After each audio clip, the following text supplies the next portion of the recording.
ብለህ የምታምነው ወይንስ ሕያው ነው ብለህ ነው የምታምነው? አምላክ ሕያው ነው ዘላለማዊ። ቴንኪው። ኦኬ አምላክ ቃል አለው ብለህ ታምናለህ አታምነው? ዲዳ ነው ወይንስ ቃል አለው? ቃል አለው፣ ሁሉም ነገር አለው። የሌለው ነገር የለም፣ ምንም የለውም የጎደለው ነገር። ቴንኪው። ስለዚህ እኛ በኩነት አስተምህሮታችን መሰረት አምላካችን ሕያው ነው። ሕያው የሆነበትን መንፈስ ቅዱስ ብለን እንጠራለን። ስለዚህ እግዚአብሔር ስትል ለአብ የባህሪ ሕይወቱ መንፈስ ቅዱስ ነው። ስለዚህ ምን እያልከኝ ነው አንተ? ሕይወት የሌለውን እግዚአብሔር እናምልክ እያልከኝ ነው። ሕይወት የሌለው እግዚአብሔር ደግሞ የለም።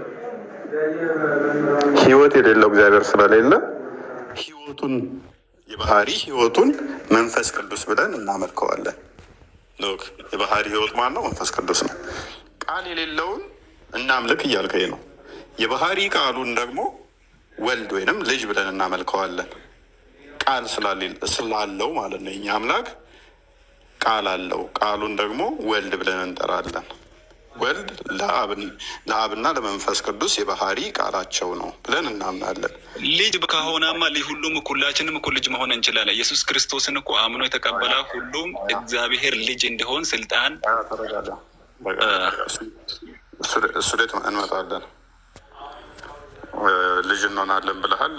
እንግዲህ ከአላህ ጋር መጣላት ነው። ኤኒዌይስ ሎክ ቃል የሌለው አምላክ የለም።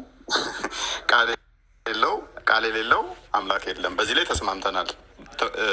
ታዬ ጥሩ እይታ አለው። ምንድን ነው ያለን ወንድማችን? አምላካችን ሕያው ነው።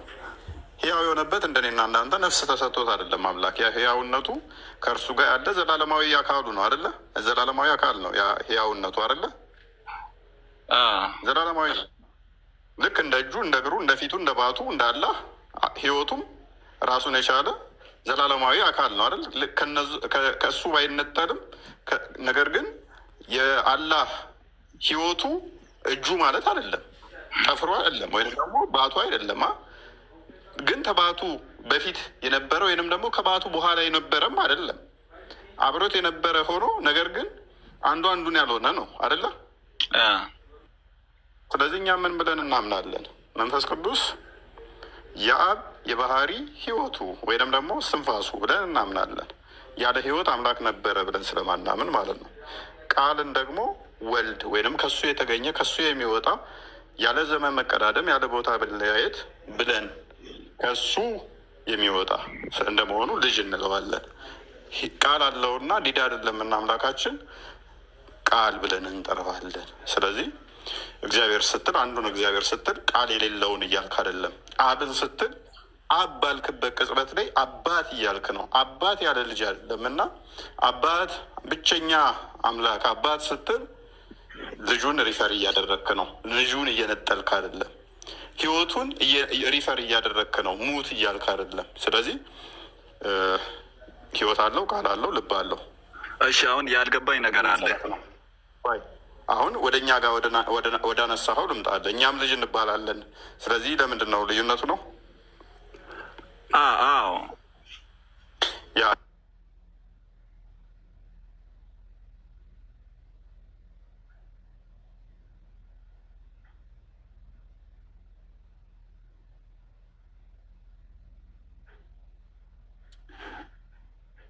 ይሰማል። ዮሐንስ ወንጌል ምዕራፍ 1 ላይ አንዴ ቆይ፣ ተቋርጠህ ነበረ። እፎይ እንደገና ጀምር።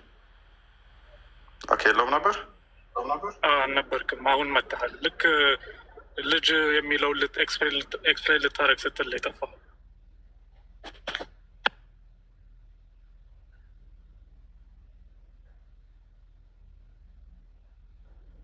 እፎይ ያለ ይሰማል። ነጮኛ አለኛ አሁን አለህ። ያ ሶሪ በጣም እሺ። እያየው ይሻላል። ስልኬን እያየው ስለማላወራ ተፎግሬ ያለኝ ብዙ ቆየው እንዴ? ብዙ እንትን አልኩ። አይ ብዙ አይደለም። ምናልባት አንድ 30 ሰከንድ እንደዚህ ነገር ነው። ቀጥል። ኦኬ እንደዛ ከሆነ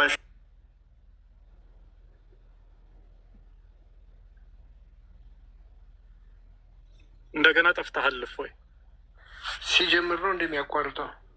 አይገርምም? ዛሬ ኔትወርኩ ዋዛ ነው።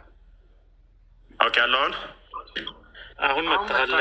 ገና ሲጀምር ነው ልጅ የሚለውን ልታብራራ ብለህ ነው የቆምከው። ኦኬ እሺ፣ ገላትያ ምዕራፍ 3 1 26 ቁጥር 26 አንዴ ክፈትልኝ።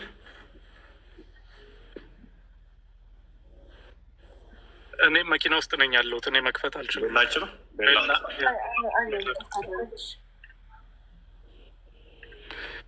ሶሪ፣ አይታየኝም። የእናንተ ምን እንዳለም አይታየኝም። ገላትያ ምዕራፍ 3 ቁጥር 26 ኦኬ።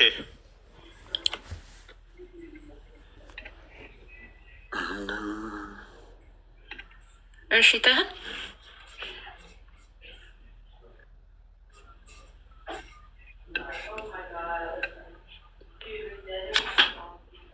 ይታያል ወይስ ላንብበው?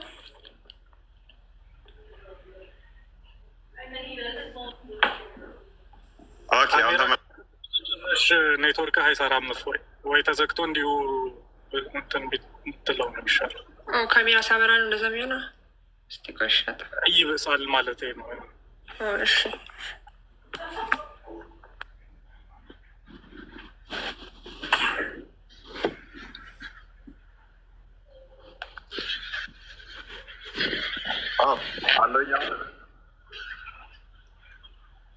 መጥተሃል።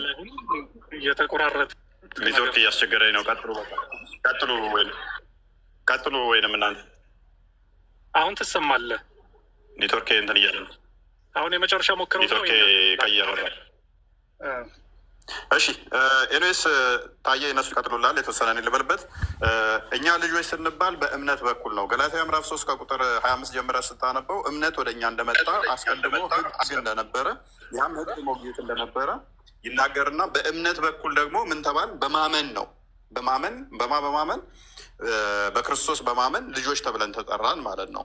በእምነት ምን ይላል? በእምነት በኩል ሁላችሁ በክርስቶስ ኢየሱስ የእግዚአብሔር ልጆች ናችሁ ተብለን እንድንጠራ ምክንያት ሆነ ማለት ነው። በማመን ነው። እኛ በመወለድ ሳይሆን ሉክ ከባህሪ መወለድ ሳይሆን በእምነት ነው። ዮሐንስ ወንጌል ምዕራፍ 1 ላይ ቁጥር 11 ጀምሮ ወደ ገዛ ወገኖቹ መጣ፣ ለተቀበሉት በስሙ ለሚያምኑ የእግዚአብሔር ልጆች የሆኑ ዘንድ ስልጣንን ሰጣቸው ይላል። በክርስቶስ ለሚያምኑ። በክርስቶስ የምታምን ከሆነ የእግዚአብሔር ልጅ እንድትባል ስልጣን ተሰጠ። ዊችዝ ስጦታ ነው። የኛ የባህሪ መወለድ ከባህሪ መገኘት ሳይሆን ስጦታ ነው። ጊፍት ነው። ጊፍት እኔ አባት ነኝ ተብሎ እግዚአብሔር ለእኛ ስልጣን ሰጠን። እኛ ደግሞ ምን ብለን ልንጠራው? አባታችን ልንለው? እግዚአብሔር አባታችን ብለን እንድንጠራው ክርስቶስ ይኸው አባታችሁ እግዚአብሔር ብሎ ስልጣንን ሰጠን ማለት ነው። ልጅ ብለን እኛ ደግሞ ልጅ ነን ብለን እንድንጠራ አባታችን እንለዋለን ማለት ነው። ሮሜ ምዕራፍ 8 ላይ ቁጥር 25 ላይ 15 ከቁጥር 15-17 አባት ብለን የምንጮህበትን መንፈስ እንደሰጠን ይነግረናል ማለት ነው። ምን ብለን? አባት ብለን የምንጮህበትን መንፈስ እንደተቀበልን ይነግረናል ማለት ነው። ስለዚህ እኛ በክርስቶስ ስናምን ዳግም ስንወለድ የእግዚአብሔር ልጅነትን እናገኛለን። ዳግም ስንወለድ የእግዚአብሔር ልጅነትን እናገኛለን። የቃል ልጅነት ግን ከአብ የባህሪ መገኘት ነው። ባህሪ ማለት ከሱ ተመሳስሎ ከሱ ተካክሎ መገኘት ነው። ከሱ ልክ ሱረቱ ዙሩፍ 81ኛው አያ ላይ የባህሪ ልጅነትን ሲያወራ ለአራማን ልጅ ቢኖረው ተገዦች የመጀመሪያ ነኝ በል ይላል። ምን የባህሪ ልጅነትን ሲያወራ ስለ ጸጋ ልጅነት ወይንም ደግሞ ከፍጡራን አንጻር ሲያወራ ደግሞ ሱረቱ ማኢዳ